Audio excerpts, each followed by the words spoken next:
Hey there, Knicks fans. How you doing? It's your boy, Jonathan Macri, with you for another episode of the Knicks Film School Podcast. Slowly recovering from what was it was a great night. Great night on all accounts. Andrew, you had a good time last night? I had a blast, John. How does my voice sound as far as how much of a blast I've had, you know? Our guest today, my co-host today, my boss every day, Kris Pursiainen. Did you have a good time last night? What? All right. Well, yes. These claims are getting ludicrous, John. That's like what my dad says about our dog.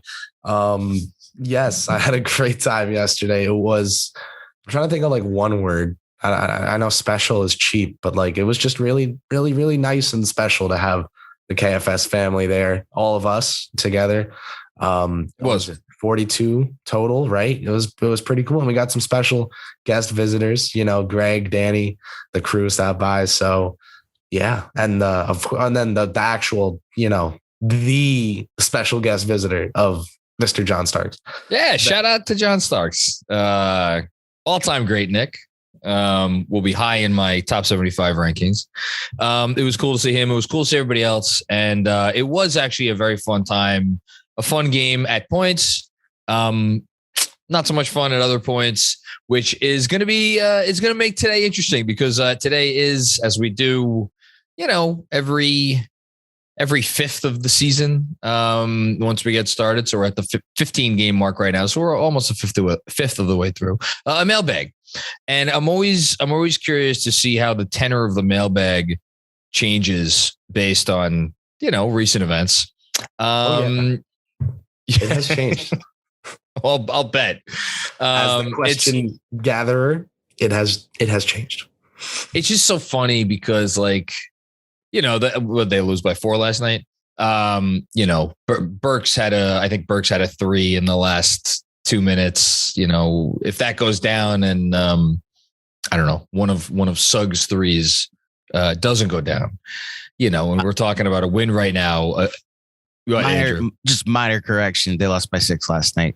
6. Okay. We were in the building, so all 6 of those points hurt. So all 104 that the Magic scored hurt. But whatever. 1 3 goes one way, another 3 goes another way. And if we're sitting here talking about a win, and it's like literally a couple of plays. But we don't look at things like that. I don't look at things like that. We're fans, and wins are wins and losses are losses. On that note, do we have any questions today, Kris? No. The fan base just collectively screamed in my replies. There were no actual questions. Yeah, we've got some questions, John. And they are, as you predicted or alluded to, and remember, John has not seen these questions, but he correctly hinted that the tone of the aforementioned questions may have changed a little bit. So we'll see. We'll monitor it. And let me just say, I say, usually, I scroll and glance sometimes. I have no idea what I haven't, my eyes have not seen them at all. No scrolling, no glancing, no nothing. So this should be fun.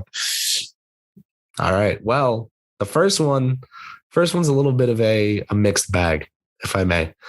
And it comes from Zach Picorni, who wants to ask, what are the best, worst, and most surprising parts about this season so far for the Knicks? So I'm giving you a chance to get some good, some bad out there to open things up. Start with some balance, some balance. I love balance. I'm a big believer of balance and the force. The best part about this Knicks season, that's easy. It's Obi and Quickly in whatever order you want to put them. I'll put Quickly 1 and Obi 2, but flip a coin, really. And I think it's notable, and I think it's symbolic, and I think it, the fact that these are, Leon Rose's first draft picks, and not to say anything about anybody who was here before them, but the fact that he's like, all right, I believe in these 2 guys. We want to put our faith in these 2, and time will tell if Obi was the best pick at his spot, even if Quickly was the best pick at his spot. We'll see. But I think just looking at them, looking at how they're playing and how they've progressed and how much they've worked and how much better they've gotten in certain areas, it's impossible not to feel like not only great about them, but good about the regime. I think that picked them. So that's the good. The bad, I want to try not to be too obvious here. God. The team. Yeah, something. Yeah, like the team that we're a game over 500 and we just lost to the fucking Magic. Like, no. I mean, here's the thing. We should have expected an adjustment with everything, like for the influx of new starters and like kind of how they have to maybe now change the way they're playing and this and that. Oh man, because now I'm every time I think of an answer, I'm like, no, I'm going to catch shit for this. I'm going to catch shit for this. I'll say one thing that's a little annoying to me. 2 weeks ago, I think it was, Andrew, we recorded a pod with Jeremy, and he was like something along, and they had, I think, just lost like a bad game, or maybe it was, I don't know, I lose track. At one point, Jeremy was like, if we had to zoom out, and we're like, the Knicks are whatever they are, and RJ Barrett is blowing up and looking like taking the next step to stardom. And that was then, and now it's been close to 3 weeks, 2.5, 3 weeks, where RJ is not taking a step to stardom. And I'm not saying that I am using these last 3 weeks to write him off or he could turn it around. I mean, famously, when did I call him the 5th best asset on the team after how many games last season? They're literally around the same point in the season. Right around the same time. Yeah. And then he took that and he shoved it right all back in my general direction. And I felt like an idiot. But if I'm being honest with you, the thing that has most gotten me down is like, I would love to be able to say, look at the Knicks young core and how they're just like, there's no doubt about any of this. And there's a little doubt about Barrett right now because it's like, it's a step back. He'll take another step forward. He'll probably take many steps forward. But if I'm just giving my honest response to like what has me down right now, it's Barrett. And then what was the other question? The third thing? I believe it good, was bad, and most surprising. Most surprising. Randall, how off he's been. Because like what we're seeing, like Fournier is an up and down player. Kemba coming off the injury, like you go even Barrett, again, 3rd-year player, still young, taking more off the dribble shots and whatnot. Like I'm disappointed, but like even that I could say like Randall,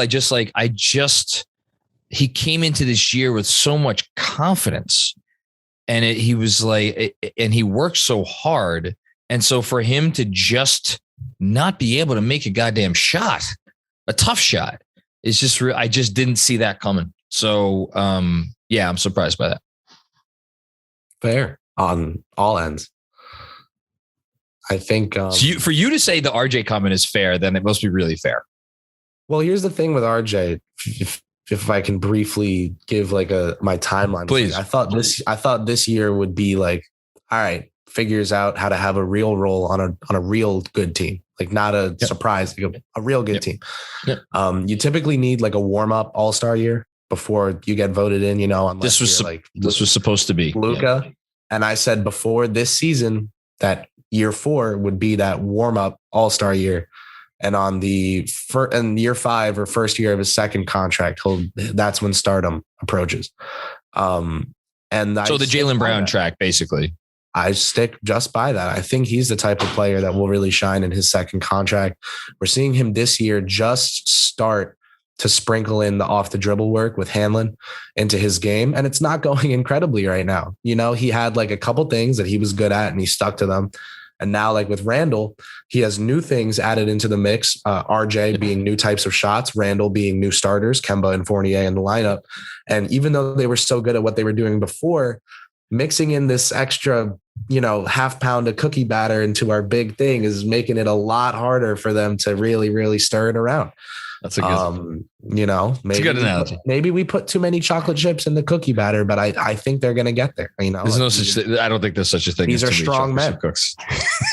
Andrew shaking his head. Let the big guy tell you, like, there's no such thing as too many chocolate chips. Also, shout out to Zach who asked this. I'm pretty sure we've got his last name wrong every single time he showed up in the super chat. So Picorni is his last name, Kris? That's how I pronounce it. Okay, Zach Picorni. Zach, just give me a phonetically spelled out DM if you could. Just look at my last name and then understand that maybe I'm not the authority on pronunciation. I'm not going to look at your last name. It gives me a headache. And you don't need to get a headache right now? Yeah. All right. Next question. Next question. Kris, take it away. Roman, Mac, I'm going to throw you a softball. And the reason I'm doing it is because it needs to be heard. Roman wants to know who your starting five is right now. Oh boy. What my starting five should be? I'm Your pretty Tom sure. Thibodeau. Yeah. Next game coming up, they hand you a card. You've got to write them in. Keep as is, because there is one thing about the Knicks that is not working good. It's not working great. It's working better than literally any other team's version of that thing in the entire NBA. Out of 30 teams, they have the best of one thing, and that thing is the bench. How they play together, how they function, and to me, I'm sorry, I'm gonna again. I'm admitting I'm a Thibodeau apologist. I'm not trying to hide it. Even so, I think it is logically sound and coherent to be able to say, just because you start, it doesn't really mean a lot. Like, yes, it means a lot because you get how you start is how you start games, and like it sets the tone and the whole thing. But I'm not for a second saying they're starting games well and that it doesn't matter that they're not starting games well. They're starting games like shit, and it does matter. But in terms of like making changes, they can still switch it up at the end. And I'd rather, to me, this is like making an investment. You're making an investment right now, and the investment is taking time to pay off, like you're saying with RJ. I think if you stick with this starting lineup, the investment will pay off in the long run. And if it doesn't, I'm despite what I'm going against Tibbs now, despite what he said a few games ago, I am willing to give it more time because I don't want to break up that bench unit, and I don't think. You could still kind of have your cake and eat it too with how you close games, and you close games with whoever you want. So, yeah, I'm sticking with this. Is it, by the way, that doesn't mean like if he went too quickly, I wouldn't be like super fucking excited. And if he believed in it, I'd believe in it. Cause again, I'm a Tom Thibodeau apologist, but if it were me, you're asking me, I'm sticking with the current five. I agree with you. I'll start with that. But now I have my own question, which is if you were to put IQ in, would it be for Kemba or Fournier? Because I'm sending Kemba to the pine if it's me, but I think we also knew that because it's me. So so you're basically your bench, you're like Kemba's out of the rotation then for you. I mean, right now, if it wouldn't be so loud, like if we were Oklahoma City and could do this, no, give me Rose, Burks, Grimes off the bench. I think that a lot of Fournier and Randall's problems are not caused, but are rather unnecessarily exacerbated by Kemba's desire to hand the ball to them 25 feet away from the rim and then go fuck off in the corner for the rest of the play. I want to give Kemba more time to figure it out. But if I had to make it, if he forced me to make a change, I would put quickly in for Fournier. I get it. I don't know if I love the Kemba quick. Yeah, it's Rose. Rose and quickly are the guys. Speaking of Tibbs, Mr. Thibodeau, Jason Meredith, frequent mailbag asker, wants to know if, or rather, I'll read his whole question out. Tibbs has shown a willingness to go small at the end of games. Do you think this is a strategy that stays?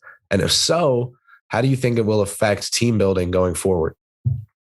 That's a really good question. Yes, I think it stays because to me, Tibbs has shown that he's not going to go with something unless he really believes in it. And I don't think he's doing it because he's grasping at straws. I do think he's trying to find a spark in these games, but I don't think he goes with something that he thinks may provide a spark unless he really believes it is workable and sustainable. So I do think we're going to see more of it. The team building question is a very interesting one. And have we ever gotten through a podcast without broaching the idea of trading Mitchell Robinson? Andrew, you're of an encyclopedic memory. Has that ever happened? I'm pretty sure we're contractually obligated with Blue Wire to trade Mitchell Robinson once every mailbag and maybe even every podcast. I'm sorry, Mitch. Who, by the way, again, he's gaming it right now, and he has some really nice moments, and then there's other moments where it's like that's not Mitchell Robinson. But then you look at him fall on the floor every game, and you're like, when is he going to be a fully healthy version of Mitchell Robinson? Oh wait, maybe when he stops fucking throwing his body around. But we love that. So it's like it's a vicious cycle. I've thought for a while now, and we've talked about this offline, Kris. I know, like, if there's a trade involving Mitch out there in which they get, I don't even know if they need 100 cents on, like, how many cents on the dollar do they need? 80? I think 75? they care about wins at this point now, though. Like, I feel like they'd want a guy to play, So that's the other, I was talking about this with somebody last night. There needs to be a trade that makes them discernibly better. And there is no obvious, unless you're talking about the guy in Minnesota, which involves money and like who the fuck knows what. I don't want to say that makes us discernibly better. So look, depending on what would go out, there is a 20-year-old on that team that is more of a leader than he has been in 7 years. I don't know. He's not a leader. Clearly he's not a leader, but he's a really talented basketball player who I'm interested to see what he looks like anywhere the fuck else. Anywhere other than Minnesota. Anywhere but Minnesota. But again, I can't wrap my head around what that trade would look like, who would go out. I don't want to trade Obi Toppin and Emmanuel quickly right now. And I would imagine the Timberwolves would gently and politely tell us to fuck all the way off if the trade did not include one or both of those guys. Obviously, I'm not bringing up Barrett. Try one or both of Randall or Barrett. Yeah, that's what I was going to say. Yeah, no, it's so again, so this is the type of exercise you go through in your mind. Well, it's like, where are we trading Mitch? Well, we're trading Mitch if we get, a stretch 5 back. Like, because what else is the deal? Are you packaging Mitch with fucking Kemba to get an upgraded starting point? Yeah. Like, Sacramento's not knocking on the door with Sean Holmes. Exactly. They have, it's like anywhere you look, you go through all 29 teams and you're like, where's the Mitch trade that makes the Knicks actually better and gets good value for him? So this is my long-winded way of punting the team building question for right now. Cause I don't like, if there was if the deal was out there, I'd be like, great. I don't see the deal. We're going to get to more Mitch in regards to on-court stuff, so I will refrain from adding on now. But I will just say that I think that even trading him now is just like it's like getting a new car and then driving it and then selling it the second you get out the lot. It's just like, why? I don't know. Like, why would you trade him now? It just doesn't make much sense to me from a value standpoint. So if you believe, because he's an unrestricted free agent. So the valuation, I mean, you're either signing him to a contract or you're letting him walk for nothing. If you let him walk for nothing, there's not much value there. Of course, sign and trade is always a possibility, but sign and trades are historically difficult to do in the NBA. You're telling me that after one season with an all-star berth, I can't take our best young guy and flip him for Kevin Durant? Let's move on to the next question, please. Rats. All right. Well, we're gonna, and I did this intentionally. I wanted to get the trade talk kind of over with because I also think that with, there being ready trade talk season. My God. That's what I'm saying. My God. December 15th is when, those fun contract holds open up. And I think there's going to be a lot of trade talk then. So I tried to kind of curb it for this time. So we'll have exactly one direct trade related question. Go for it. It's from Justin Ramos. He says, I don't see an in-season star trade on the horizon. Me neither. But do you think they'll make any in-season upgrades? If so, any personal targets of yours? He assumes, or rather assume for your thing, that RJ, OB, and IQ are all off the table, which is a good assumption. So, excuse me. So if OB, IQ, and RJ are all off the table. Yeah. I have a name. That's been a weird. I'm going to turn to you then. Give me the name you got.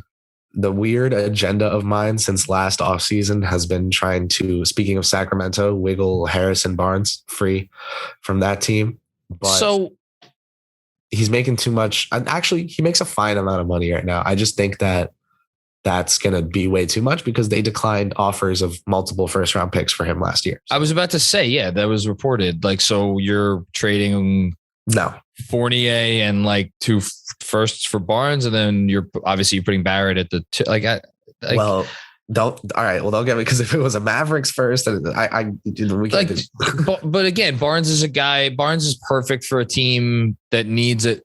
You know, that has a space at the 4 where you could play him a lot of 4, and that's not the opposite of the Knicks. So like, I like the player a lot. I honestly don't have, like, Terrence Ross is a guy that I always feel like I will try to talk myself into. It's like, is Terrence Ross really upgrading this team markedly, like to the point where I'm giving something up for him? I probably would have. And again, it's complicated because I don't know where to, like, so the point guard position. So Kemba's not great, whatever. Maybe he gets better, maybe he gets worse, whatever. He's not perfect right now. So it's like, okay, how do you give a slight upgrade on that position? Well, then you think about, it's the whole coming home storyline. And it's like, okay, so the Knicks, after all of that bullshit, they're going to give it 2 months or 3 months and be like, all right, peace. Maybe they are that cutthroat. I don't know. So like, there's that complicating factor, but I would have said like Brogdon, but he can't be traded for a year. I don't know. You look at like the Pistons, but the Pistons don't even have any veterans. Like, are we trading for Jeremy Grant to be our starting 3? What do you want to do? I don't even know what that trade would look like. You don't like Jeremy Grant? Jeremy Grant is just another name that just doesn't move me, because I think he doesn't move needle. The proverbial needle is very I think that's the correct assessment. It's just, there's not like, okay, so this, I'll give you a name. You want a name? I'll give you a name. My name is DeJounte Murray. How did I know? I should have put my life savings the second you said I'll give you a name.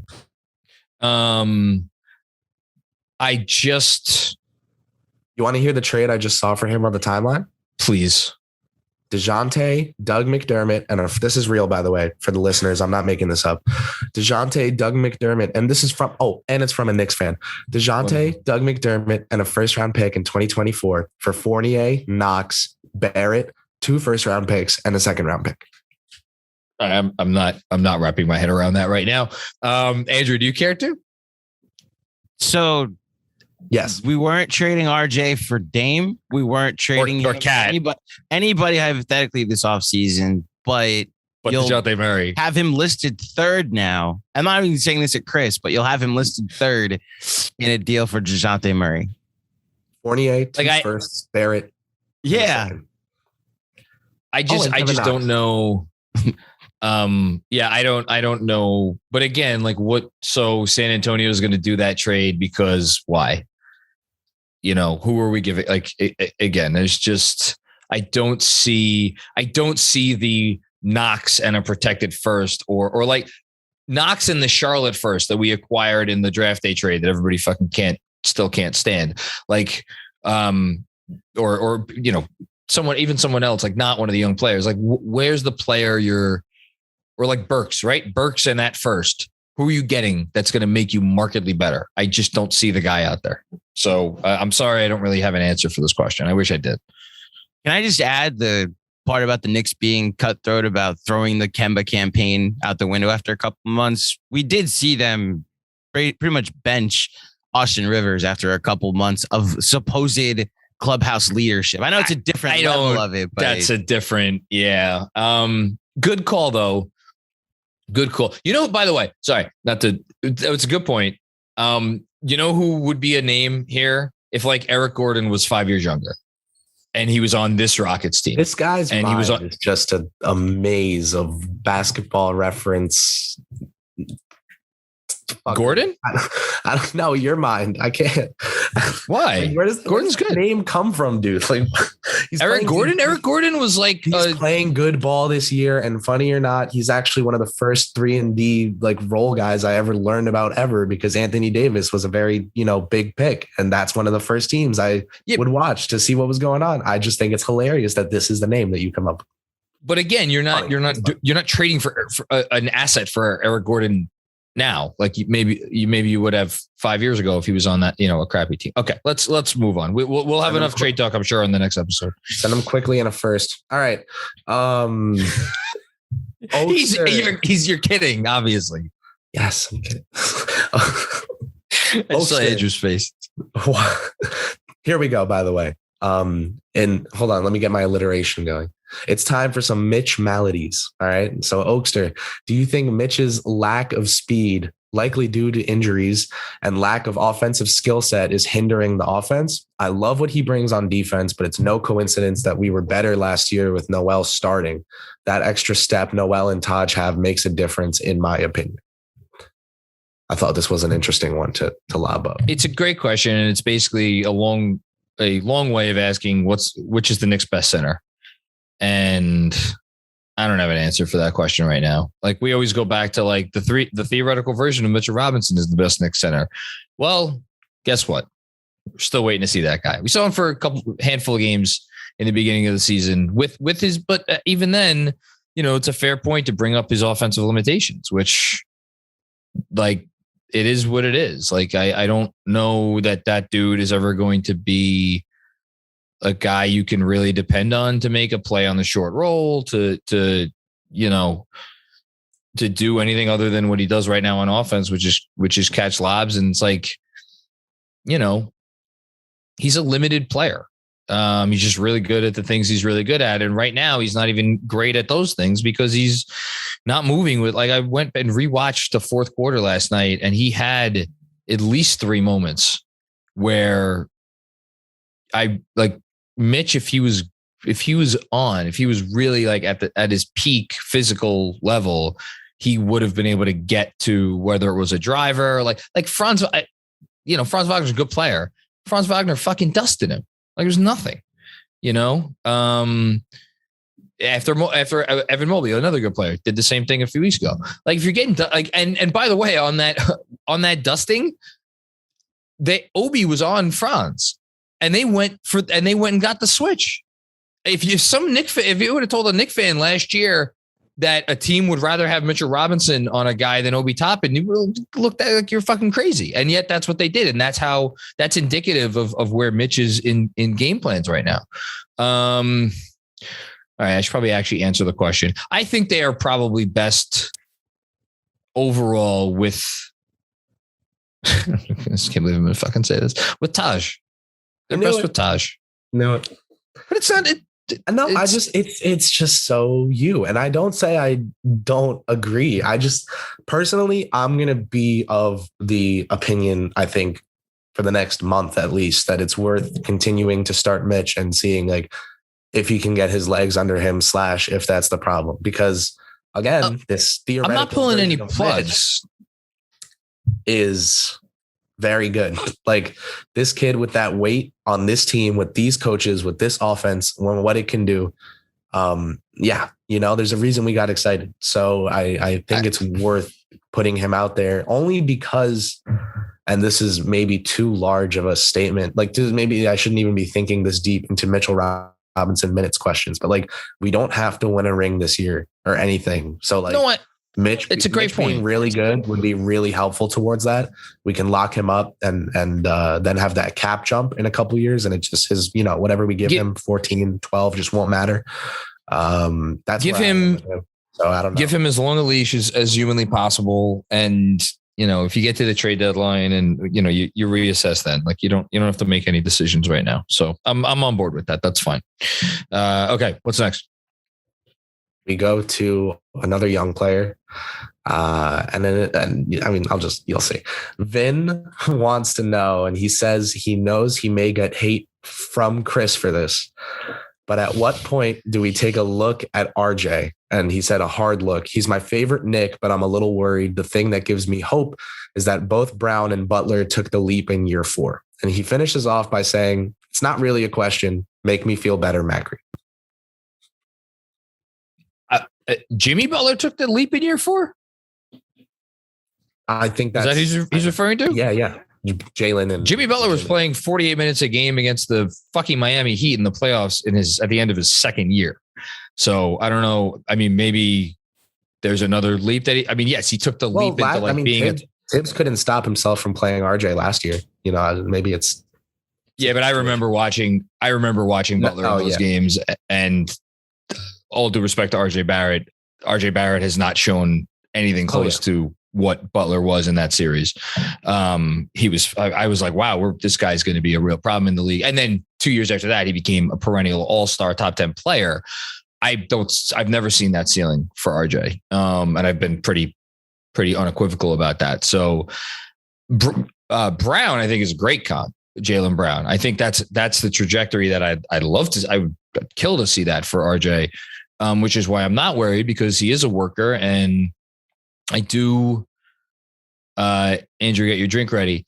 Zach Lowe was talking on his podcast this week about how he's not worried about Barrett because, Barrett releases the ball and you close your eyes and it feels like it's going to go in. He was 0 for 7 against the Magic, and you still kind of feel like these shots are going to go in. He's just lacking confidence right now. And he's a 21-year-old kid and he's going through it. It's an adjustment and the whole thing. I'm not worried. And I'm not including him in. It's just going to sound weird because I'm not the biggest RJ guy, but I don't know where's the trade even that I would even consider him including him in, because you include him in a trade if whatever you're getting back makes you a contender.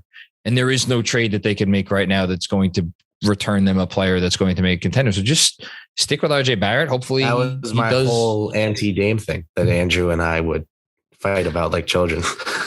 Was that, you know what I'm talking about, Andrew? Yes. Yes. I also didn't want to trade RJ for Dame. It was just whether you had to is the question, is the whole point. Yeah. And I think as a off-season pre-free agency thing, that was a more interesting conversation, because then you give yourself the leeway to try to mix and match other parts in light of that move. And could you do enough to bring yourself at least to the edge of contention if you had done that? Whatever, that ship has sailed. But yeah, I mean, look, RJ, I said it's the thing that's bothering me the most right now is the fact that he's slumping. And again, it's not indicative of my feelings about him long term, or I think he's going to be fine. It's bumming me out right now because I was so fucking excited when he was killing it, and it made everything so much better because you could be like, we have this guy and he's figured it out, and he hasn't quite figured it out yet. He's getting there. It's fine. Well, I will, before we get to the next question, from a KFS night attendee, I will say one thing that should hopefully brighten your day. If you didn't know this already, it is that Drew Hanlon was in the building last night to get a firsthand look, and he will be spending, I believe, the next 4 days with RJ. So this was a planned trip. This was planned training, and it happened to come at, I think, a pretty good time. So yeah, Hanlon was there last night and watched all of that. Oh, what was it? 0 for 7 from 3? It was 0 for 7 from 3. 0 for 7. Hanlon saw every single one in person. I could not be happier about that, because it's just, that's how you get. Here's the nice thing. Shout out to Drew Hanlon. Come on the pod if you're listening, Drew. That even as a young player, 0 for 7, it's not going to get RJ down. That's the thing, is we already have seen this level of slump, and he's come out of it and he's been a better player for it. And we already saw this season a level of a new high that he hadn't reached before. So in the grand scheme of things, I think everything's fine, but it's just not great right now. All right. Next question. I don't even know which name. I'm going to go with Stacey Patton. And Stacey, again, a wonderful attendee of last night's KFS festivities, has a question that's a little bit mathematical, John. So get your, Pythagoras cap on. Assign a percentage to each of these causes for the Knicks' woes. Jesus. 3-point luck, starting lineup offensive fit, starting lineup defensive deterioration. 1, 2, and 3. Oh, I was expecting like 8 things. I was opening a Word document that I was going to write stuff down. And I just realized I don't have to open a Word document because I could just type it in the chat for myself. All right. So 3-point luck. What else? Offensive fit. And defensive deterioration. These are both in the start. So starting lineup, offensive fit, starting lineup, defensive deterioration, 3-point luck are the three factors. Assign percentages.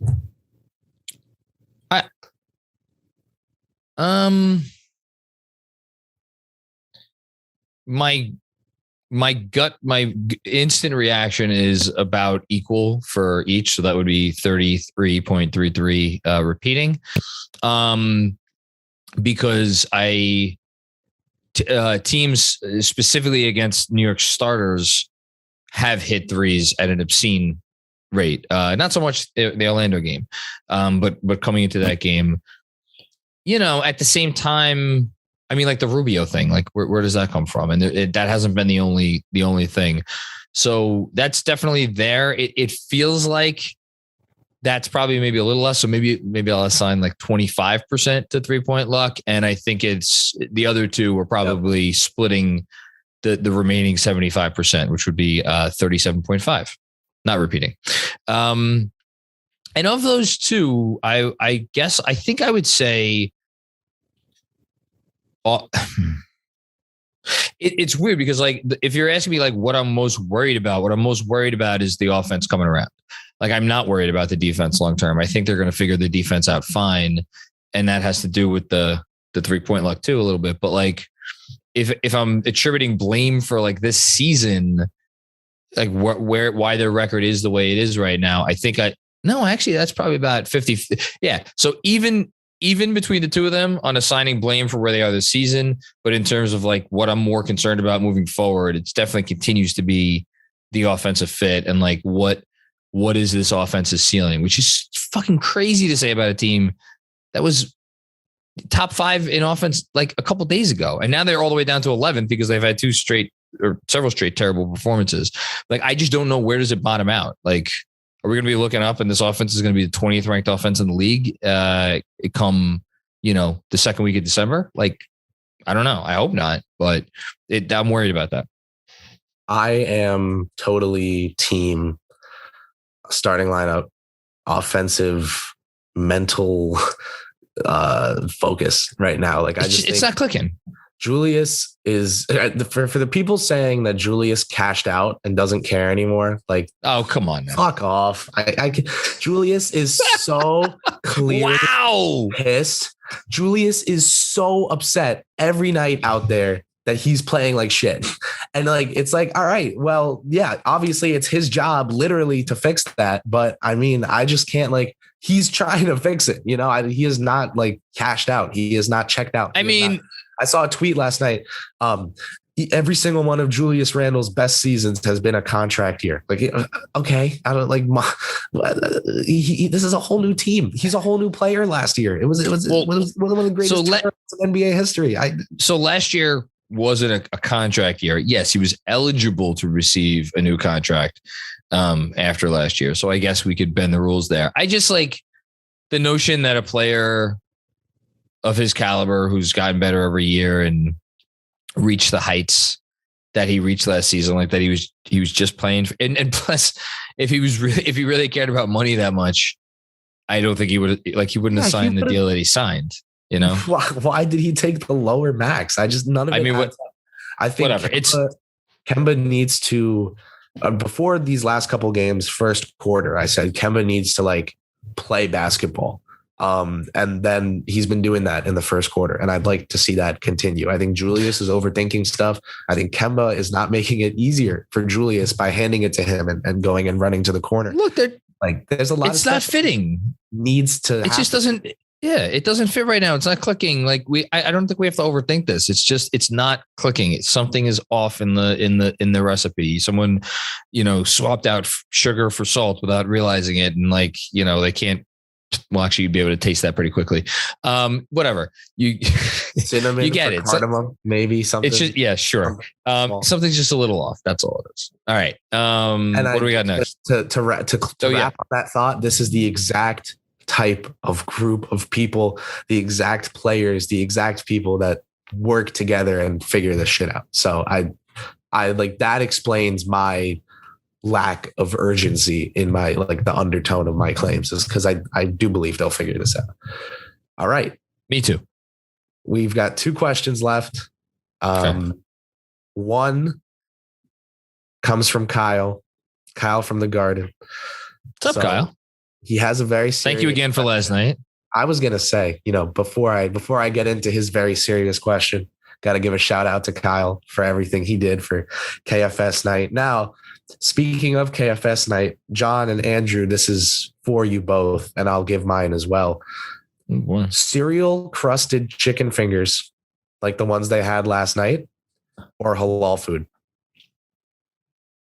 I'll go first because I have a pretty clear answer for this. So I have a splitting headache, and I think it's mostly because I didn't eat enough last night because I was concentrating on the game and like making sure I got a chance to talk to everybody who I've been looking forward to seeing.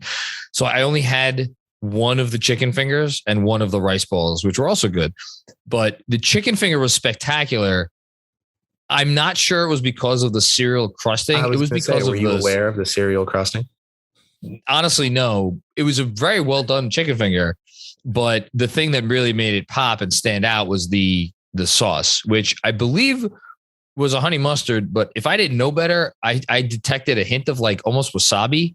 There was a spice in that sauce, and it absolutely took it over the edge. So, it had a little green tint, John. You might be. If that was, I didn't read the little sign. If it was like wasabi honey mustard, then shout out to whichever chef at the Garden or wherever thought of that, because that is absolutely fucking brilliant. That sauce was delicious, and it made the chicken finger go, pop. They must have hit up the nets and been like, "Hey, what are you guys giving Harden before every?" So I also had to call an audible last night because we were hosting. We were trying to talk to as many people as possible, and I barely had a chance to get over to the buffet table. What I will say is I had the chicken finger and a hot dog, and I enjoyed both. I didn't really get a chance to test everything though. So next, I will make an effort next KFS at MSG night to test everything, knowing a question like this could possibly come. I also screwed up when we were at the restaurant before for the pregame. The pizza was really good. So I had pizza there and just wasn't hungry, and we got to the suite. Oh, see, I was hungry the whole friggin' night, and I didn't have enough. I had one slice of pizza. It was good.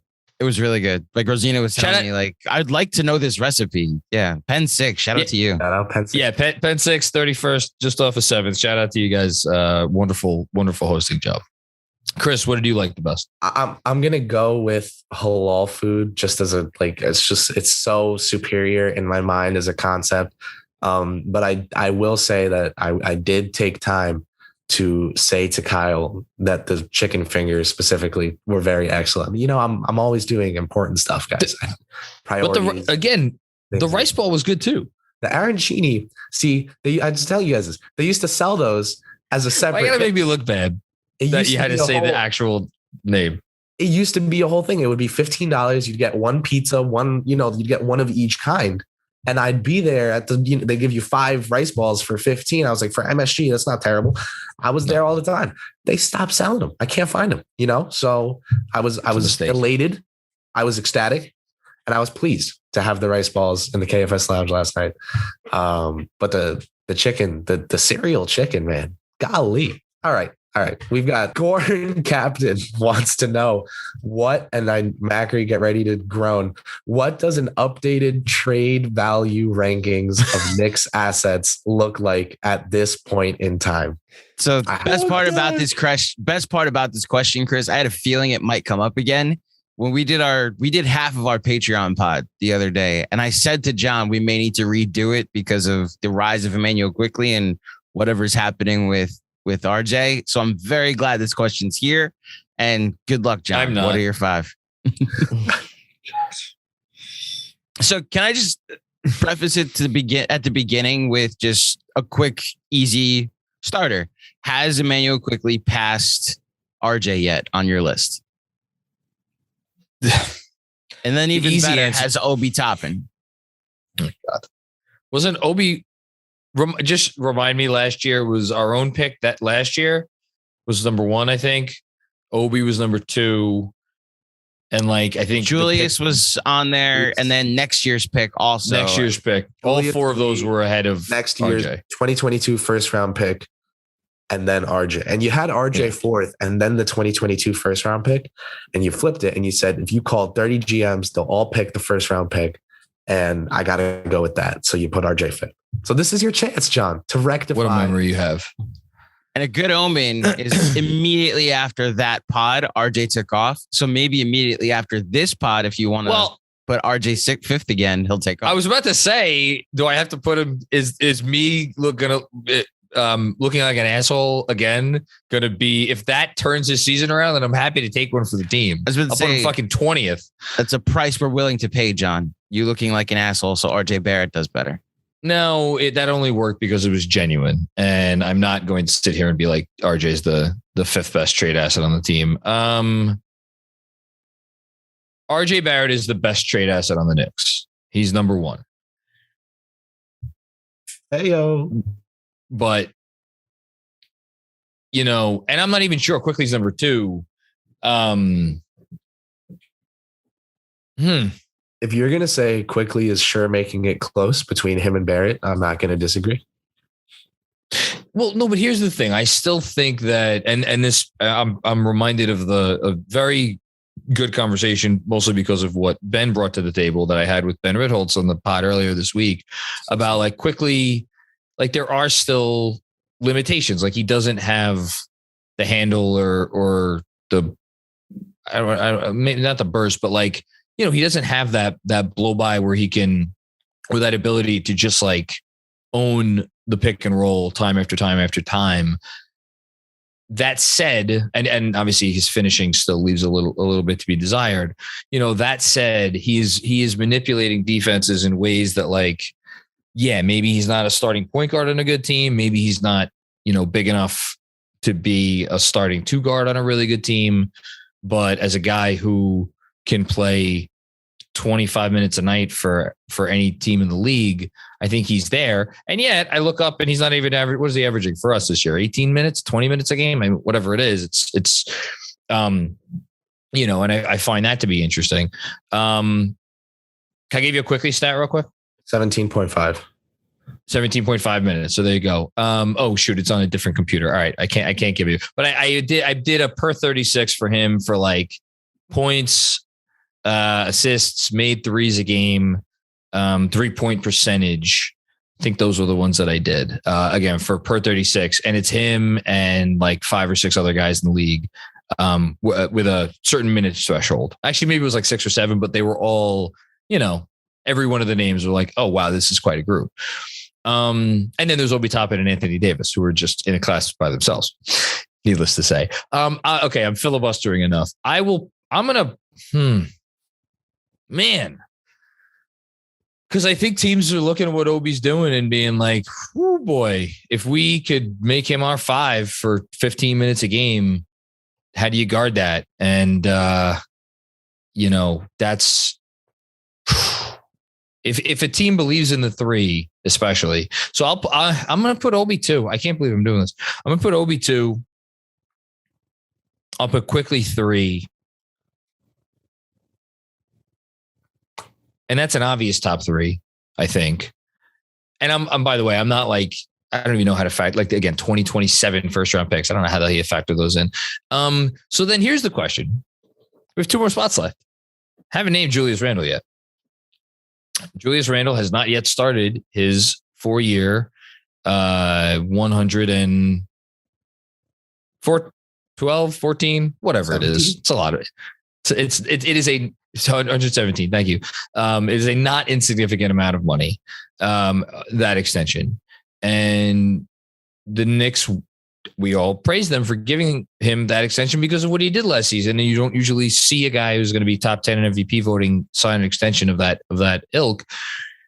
And yet now, if you, again, because these are trade value rankings, we're looking to trade him, you would have other teams asking, well, how does he fit in with us? And the question for like who are the teams out there who would be like Julius would be our best player? I guess maybe the Spurs. Maybe. Anybody got another one? Because I don't. The Magic and the Pistons. Oh no, sorry, the Pistons have Kate Cunningham. What the fuck am I talking about? Like best. Wait, we were talking best player right now. Best player, moving forward. Like this is going to be our guy that we're going to center things around for the next couple of years. Like it's like Cole Anthony's having a really nice year. Like did the Magic think he's going to? How high are they on him? How high are they on Suggs? How high are they on Franz Wagner? I don't know. Indiana, Sabonis having a pretty nice year. The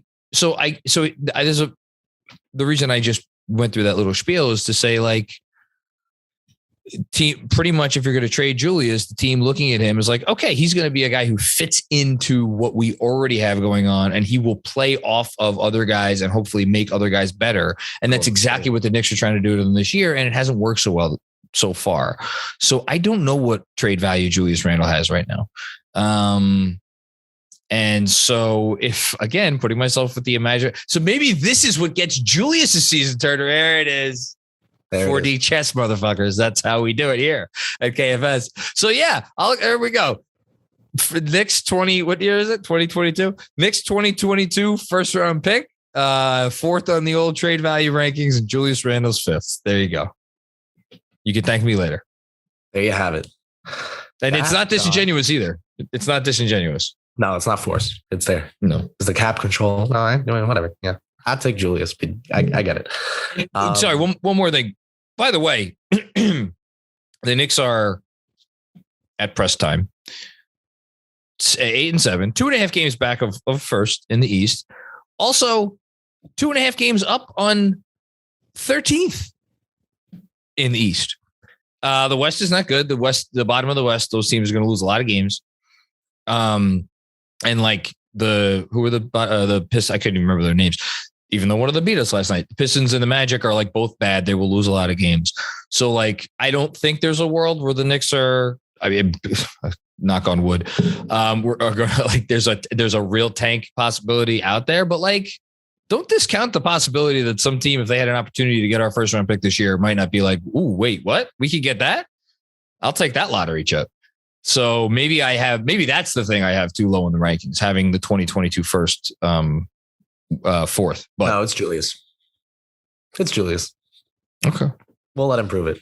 No, we'll let him show us that. That was a good question. I'm really happy we ended on that question. I had to put it last because I was like, it's like a redux of it's fun. It was fun. And that was indeed our last question. So there you have. Andrew, you want to chime in here? Well, I have one question, one more bonus question from I guess producer corner, and it's for both of you, and it has nothing to do with the Knicks. And if I am nothing if not a shill for other podcasts that I host, but since Final Review is doing Ghostbusters tomorrow, I just want to know, John and Kris, what's your favorite scene from the movie Ghostbusters? So, despite the fact that you're doing this bit just to make Kris look like an idiot, which he should feel like an idiot. The vacuum and the brown with the green. Can I rephrase it then, John? And just what's your favorite Bill Murray performance? How's that? My favorite Bill Murray performance of his career, of his acting career? Yeah. If you had to pick one Bill Murray performance, and then Kris, you too, your favorite Bill Murray performance. Name a couple if you'd like. I'm on Google as we speak. Needs to Google Bill Murray performances. Yes. Your parents should be ashamed. Yes. Did I drop like he was in that to piss you guys off? It would. So there's other than like Ghostbusters, there's nothing you could say like, oh, he was in that. Like you don't know what Stripes is. Like you don't know what you don't know what Groundhog Day is. What? I only know about that movie because Groundhog Day is my dad's birthday, but I have to see it at some point. I always told him I would. You do. Okay. I haven't. I'm gonna give an unpopular answer here. or maybe it's unpopular. I don't know. My favorite Bill Murray performance and perhaps my favorite acting performance ever. Not to say it's the best acting performance ever, but it's maybe my favorite because something about the movie always connected with me is Lost in Translation. Thought you were going there, ScarJo. Yeah, he should have won the Oscar. And if not him, Johnny Depp in the original Pirates of the Caribbean. Not making any comment on Johnny Depp's life choices, just about his performance in that movie, which was very good, as opposed to Sean Penn winning for biting the bark of trees and leaves and houses and other scenery in Mystic River. Okay, Oz. Sorry. You guys don't like the over acting performance. That was bad. That was an embarrassment. I think if you found out, this gets too real because you have daughters, but in the moment of losing his daughter, finding out his daughter was, spoiler alert for the movie, but not in this world anymore, that I would react just as over the top. And it was a level of anxiety that is appropriate for the moment. And you know who agrees with you? The Academy voters. Anyway, yes. Chris, give us a Bill Murray performance. You guys ready? Yes. I think no. Andrew, just hover over the stop record button so we can just get the reactions and then get out. Okay. Bill Murray gave a performance as the voice actor for 2004's Garfield. This is a film that I have seen. What the fuck are you talking about? I'm gonna go with Garfield. It's a PG family comedy. If you've never heard of it, it's from 2004. It's got a runtime of 80, and Bill Murray voices the titular character known as Garfield. He's a cat. I'm staring out my window at a satellite dish on the roof across from me that could have given a better fucking answer than that. You idiot. Chris, I'm begging you this weekend. Friday, the Knicks don't play. Like Groundhog Day. What about Bob? Lost in Translation, Stripes, obviously Ghostbusters. All of these movies. Ghostbusters 2 is not a great movie, but like he's still pretty fucking fun and he's great in it. I didn't even go down the Wes Anderson chapter of his career. Like even Zombieland would have been is Wes Anderson the guy with the he does like the pictures as like a scene, like the whole movie? You know what? Yes, he does. Very focused on production design. That's his expertise. And he's my least favorite director in the world. So I'm not going to blame Chris if he hasn't seen a lot of Wes Anderson stuff. Terrence Malick would be mine, but that's a whole Terrence Malick's it's number 2 for me. Yeah. Bottom. Hey, look, nature. That is every Terrence Malick movie. Hey, look, the field, the sky. Anyway. Okay. That was a good way to end it. Okay. We got to get out of here. Chris, anything? Little final review teaser. Huh? Go check that out. Final review teaser, which I'm very excited about this episode. Indeed. That guy. I may be just because of the 80s conversation. I think I may be more excited about this final review of Ghostbusters than any episode that you guys have done so far. Yeah, well, because we're not even just limiting it to an 80s conversation. There's an 80s comedy category that lets us explore the best comedies of the 80s. It's our first comedy that we've done, which it's just wild. Well, they kept it serious. The other part about comedy is that there have been very few that have aged great and very few that get considered in that pantheon. So it's a good conversation. Hopefully my voice holds up for it. I will hold on. Wait, before we go, we didn't mention the first movie that Chris should probably watch featuring Bill Murray. Oh, and that's Caddyshack. Yeah, Caddyshack. Add that to the list, Chris. Just because you're such a fucking tool, and I know you're not going to watch these movies, go on YouTube. Progress. Go on YouTube and type in Chevy Chase, who I know you don't know who that is. Chevy Chase, Bill Murray, Caddyshack scene, and it's 5 minutes. That's maybe the funniest 5 minutes ever put on film anywhere. Just watch that. Chris, I'm not as aggressive as John, but it really does hurt my heart that you've never seen Jurassic Park. That really is I take offense to the fact that you've never seen Spielberg's Jurassic Park. I want to say I caught a couple seconds of it while it was on TV, though. Something with a passcode. That's all I've ever seen. Really? That's what you remember? Not the dinosaurs? No, they were. I was flipping. I was like 8 years old. Flipping again. channels. This is where when I want to defend you that John's being too hard on you, I'm like, he's also never seen Jurassic Park. So. Chris, hurry up and plug something before I tell you you're not allowed to. Thank you. Make sure you check out the Knicks Film School halftime show. Most games, pretty much every game, but homework and midterms. And I try pretty much every game live at halftime, breaking down the first 2 quarters of action for you guys over on the Knicks Film School Twitter page, which you should already follow. So I'll be there. Doing a good job with that as well. So good job, Chris. It was you're doing a great job, Chris. Thank you for today. And congratulations again. I don't think I've actually said this on a pod yet, but congratulations on your work with the doing the Fordham women's basketball games, which is we've got Notre Dame today. Actually, that's what I'm about. The second we wrap up this pod, I have game notes to prepare. Okay, go do that. Andrew, anything before we go? I plugged everything I needed to plug, and just again, thank you to everybody that came last night. Absolutely, the Knicks didn't cooperate, but you guys certainly showed up, and we look forward to doing it again. That's the best loss I've been to. Best loss I've been to in years.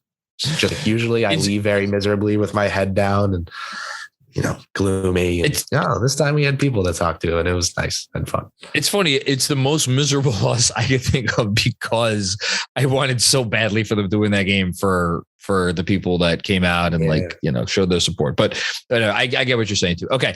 We're out of here. Everybody out there. Thank you for listening to another episode of the Knicks Film School Podcast. Don't forget, subscribe, rate, review, do your thing, tell your friends, help us help you by making the show even more popular. Because you know what? Every little bit counts. And on that note, have a great weekend and we will talk to you soon. Take care.